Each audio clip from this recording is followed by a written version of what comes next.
দাদারা, মায়েরা, আমরা আজকে এখানে বিনয়দার গৃহে দয়ালের নাম সংকীর্তন এবং সৎসঙ্গে সমবেত হয়েছি। পরমদয়ালের চরণে ওনার পরিবার পারিপার্শ্বিক সবার সর্বাঙ্গীন মঙ্গল প্রার্থনা করি। এতক্ষণ তার নাম কীর্তনে আমরা আনন্দ উপভোগ করেছি। আমি তার কৃপা ভরসা করে সংক্ষিপ্ত ভাবে দয়ালের প্রসঙ্গে দু একটি কথা বলার চেষ্টা করছি। আমরা এই সৎসঙ্গে এসে ঠাকুরকে নিয়ে আমরা আনন্দ উপভোগ করি। এই আনন্দই সর্বজীবের প্রাণ। আনন্দ আমাদেরকে অগ্রগতির পথে, উন্নতির পথে নিয়ে যায়। আনন্দ যেখানে ব্যাহত হয় সেখানে আমরা দুঃখ পাই, ব্যথা পাই, বেদনা পাই এবং তা আমাদেরকে নিম্নমুখী গতি করে দেয়। এই আনন্দ যাতে আমরা সবসময় বজায় রাখতে পারি আমাদের জীবনে, পরিবার পারিপার্শ্বিক সবার মধ্যে, এই জন্যই নিত্য সৎসঙ্গ করা, পরিবারের সবাই মিলে বসে প্রার্থনা করা, ইষ্ট প্রসঙ্গ করা, তার বাণী গ্রন্থাদি পাঠ করা, কয়েকটা পরিবার মিলে করা, অনেকে মিলে করা, যখন যেমন সুবিধা সেভাবে করা। এই সৎসঙ্গেই স্বর্গবাস। স্বর্গবাস মানেই হচ্ছে আনন্দে বাস করা। এই আনন্দের মূর্ত বিগ্রহ হলেন শ্রী শ্রী ঠাকুর। পুরুষোত্তম স্বয়ং হচ্ছেন এই আনন্দের মূর্ত বিগ্রহ। তিনি আমাদেরকে এই আনন্দ ধারা বজায় রাখার জন্য তিনি আমাদেরকে সৎ নাম দেন, সৎ দীক্ষা দেন। তাই তিনি সৎগুরু। এই সৎগুরুকে পেয়ে আমরা পরম আনন্দে থাকি। ঠাকুর বলছেন যে সৎগুরুর শরণাপন্ন হও, সৎ নাম মনন করো, সৎসঙ্গের আশ্রয় গ্রহণ করো। আমি নিশ্চয় বলছি তোমাকে আর তোমার উন্নয়নের জন্য ভাবতে হবে। এইটা তো ঠাকুর দিলেন।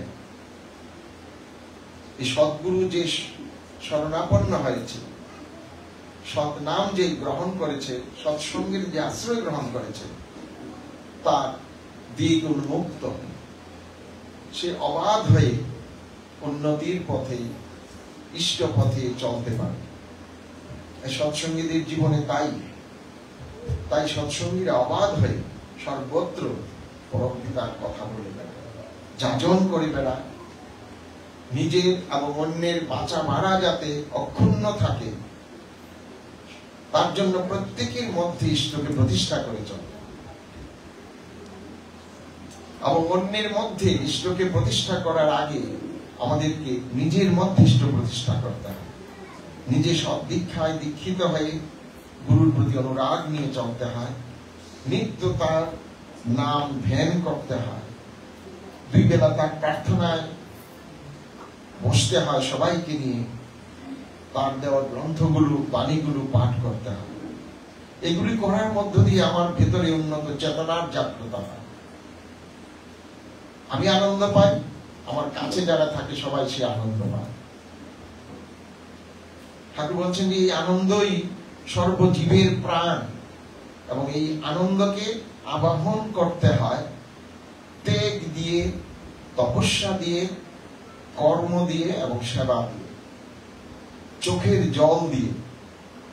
এগুলো দিয়ে আনন্দকে আবাহন করতে হয়। আমরা যদি তার কথা রক্ষা করার জন্য ত্যাগ করতে না পারি, এটা সরিয়ে দেন, তার কাজ করার জন্য যদি আমি ত্যাগ করতে না পারি, আমার অলসতা, আমার অজ্ঞানতা, আমার ইষ্ট বিমুখতা, আমার ভ্রান্তি, এগুলোকে ত্যাগ করতে হবে। আমাকে তপস্যা করতে হবে। তিনি যে বলেছেন উষায় নিশায় মন্ত্র সাধন, চলাফেরায় জয়, তা আমাকে করতে হবে। আমাকে কর্ম করতে হবে। তিনি যে কর্ম করার কথা বলেছেন, সৎ কর্ম করতে হবে, সদ্গুরুর নির্দেশিত বাণীগুলো পালন করে আমাকে প্রত্যেকটি কর্ম করতে হবে। তখন সেই কর্মগুলি যথাযথ হয়। আমার পিতার সেবা, মাতার সেবা, পরিবারের সেবা, পারিপার্শ্বিকের সেবা, সবাইকে নিয়ে আমি আছি। সবাইকে সুখী করা, সবাইকে আনন্দে রাখার জন্য ঠাকুর যেমন করে বলেছেন তা করতে হবে। এগুলো হচ্ছে তো সেবা দিয়ে মানুষের আপদে বিপদে পাশে দাঁড়ানো। আমাকে পেয়ে সে যেন কখনো অসহায় বোধ না করে, সে অর্থহীন মনে না করে, সে নিরাশ্রয় মনে না করে। আমি পরম পিতার সন্তান, আমি তার সেবক। আমাকে পেয়ে যেন মানুষ আশা ভরসায় উদ্দীপিত হয়ে ওঠে, যে তিনি আছেন, আমার কোনো ভয় নেই, আমার কোনো অভাব নেই, আমার কোনো দুঃখ নেই। এমনটা যখন যেন মানুষ বুঝতে পারে। আর আমরা যখন তাকে নিয়ে চলি, পরম পিতাকে নিয়ে চলি, আচার্য নির্দেশ পালন করে চলি, আমাদের চলন চরিত্র তেমনই হয়। প্রত্যেকটা মানুষের আমরা সম্পদ হয়ে উঠি।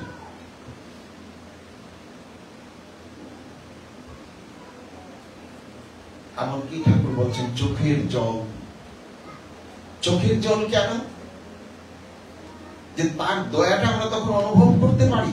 তার দয়ায় আমরা বেঁচে আছি, আমরা বেড়ে চলছি, সবাইকে নিয়ে আমরা একত্রে চলতে পারছি, শান্তি পাচ্ছি।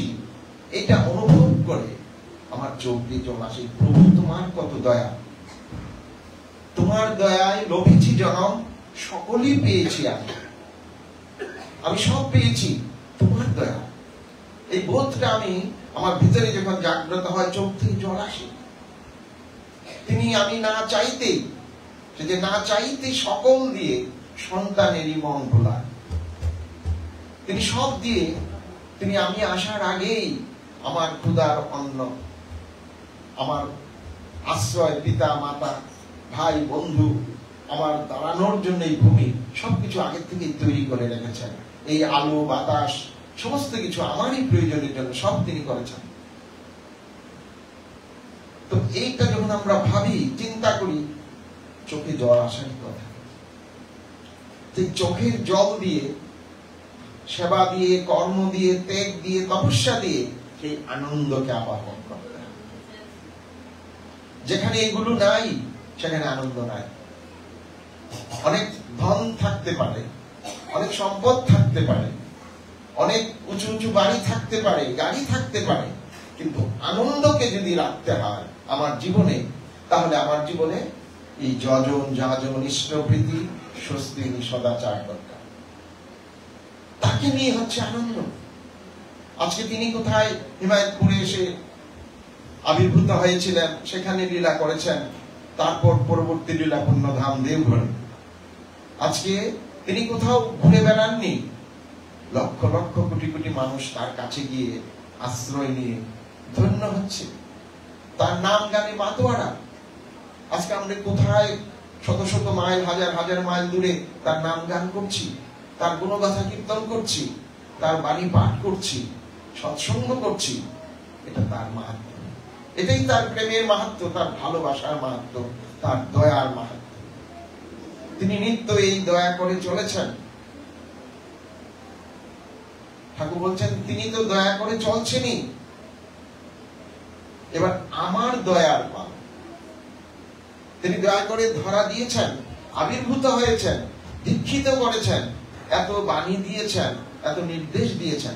এখন আমার দয়া করার পাল।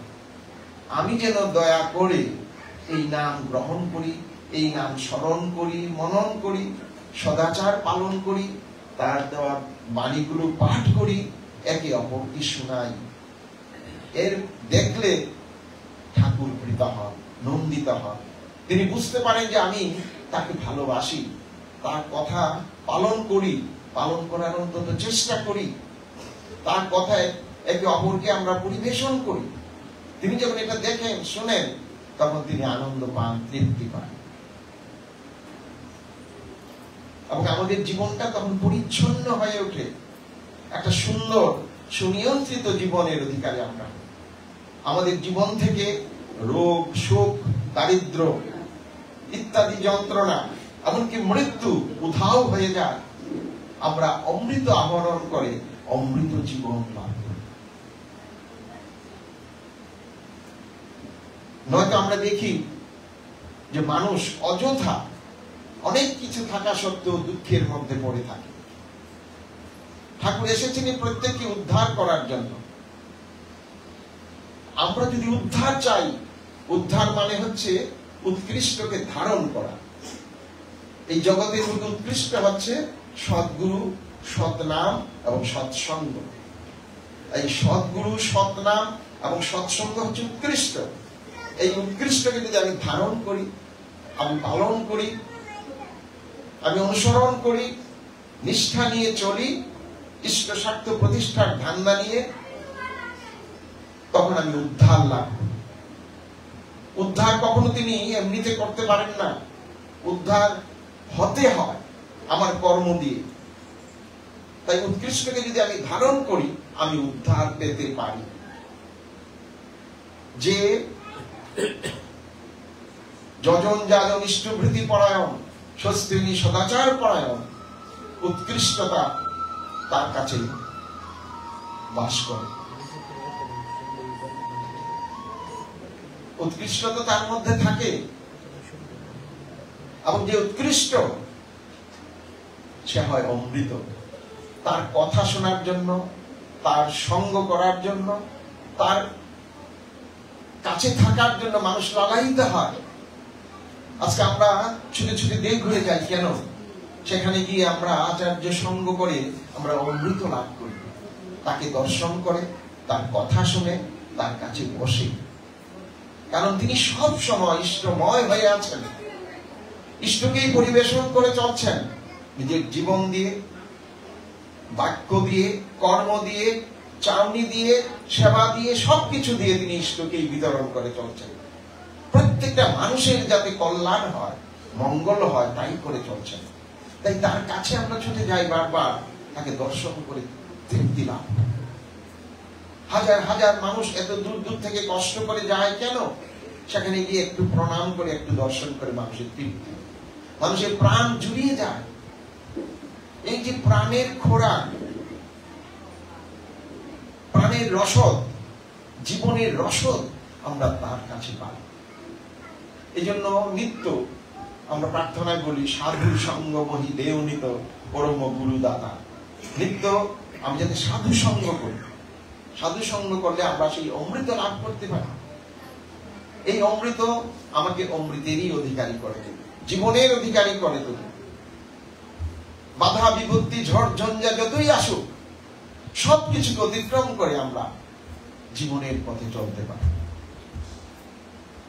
ঠাকুর বলছেন যে ঝড় ঝঞ্ঝা যতই আসুক, মনে রাখিস জোর, মাথায় আছেন দয়াল ঠাকুর, ভাবনা কি বা তোর? তিনি মাথায় আছেন, আমার কোনো ভাবনা নেই। সব অবস্থাকে আমি অতিক্রম করতে পারি। তাই তিনি আমার কাছে বিশিষ্ট বিশেষ বিগ্রহ। তিনি আমার কাছে বিশিষ্ট বিশেষ বিগ্রহ। তিনি বিগ্রহ কেন? তাকে গ্রহণ করে আমি মুক্তি লাভ করি। তাই তিনি বিগ্রহ হয়ে আছেন। তিনি বিশেষ চলার পথ আমাকে দান করেছেন। তিনি বিশেষভাবে আমাকে দৃষ্টি দান করছেন। তিনি বিশেষভাবে আমাকে ভক্তি দান করছেন। তিনি বিশেষভাবে আমাকে প্রেম দান করছেন। এই ভক্তি, প্রেম, নিষ্ঠা এগুলির অধিকারী হয়ে আমি যখন চলি, তখন তাকে পুরোপুরি গ্রহণ করা হয়। আর তিনি তখন আমার কাছে বিগ্রহ স্বরূপ হয়ে থাকেন। তাই এই বিশিষ্টকে যদি আমি বাতিল করে দিই আমার জীবন থেকে, ঠাকুর বলছেন যে বিশিষ্টকে করলে বাতিল, জম বাঘা সব পিছু ধায়, চলার পথে বিনা বাধায় ঘাড় মটকে রক্ত খায়। তাকে যদি আমি বাতিল করে দেই, প্রকৃতি পরিবেশ এমন হয় আমার ঘাড় মটকে রক্ত খায়। পরিস্থিতি, আমি এগুলির বিরুদ্ধে তখন লড়তে পারবো। তাই তাকে তাকে মাথায় নিয়ে চলা, তাকে গ্রহণ করে চলা, সবসময় তার নাম স্মরণ করে চলা। এই চলার মধ্য দিয়ে আমি সমস্ত কিছু অতিক্রম করে আমি জীবনের পথে চলতে পারি, আমি আনন্দ লাভ করতে পারি, অন্যকে আনন্দ দিতে পারি, অন্যকে বাঁচাতে পারি, নিজেও বাঁচতে পারি।